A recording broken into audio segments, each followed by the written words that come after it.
Misa de Aguinaldo, 5th day na, mga kapanalig. Mas maaga ako now dahil 3:17 AM pa lang ay gising na ako. Nilakasan ko ang music sa bahay para lahat magising.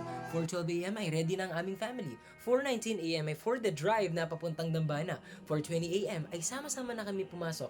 And sakto lang kami dahil nakahabol pa kami sa pag-aali ng candles for our featured Venerable Ignacia del Espiritu Santo, ang founder ng RVM, Religious of the Virgin Mary, and the second patroness of my alma mater, St. Mary's College of Baliwag.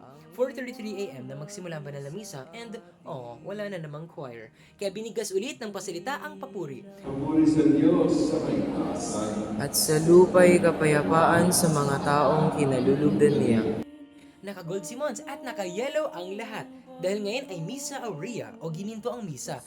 This is a holy celebration of the Church that honors the joyful expectation of the Blessed Virgin Mary as she awaited the birth of our Lord Jesus Christ. This is about her fiat, her obedience, her yes to God's will. Behold, I am the handmaid of the Lord. Let it be done to me according to your word.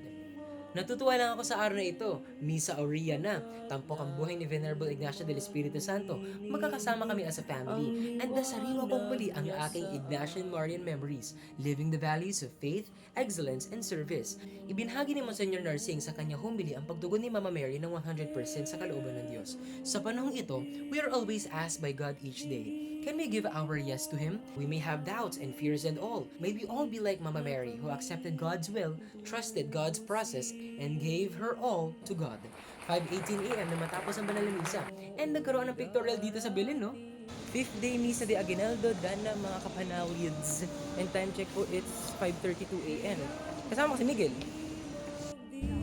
5:32 AM, may nagtaho craze muna kami bago umuwi. Amen po ba? Amen! Kita-kits ulit mga kapanalig sa 6th day ng Misa de Aguinaldo bukas sa mga kapanalig. God bless us always!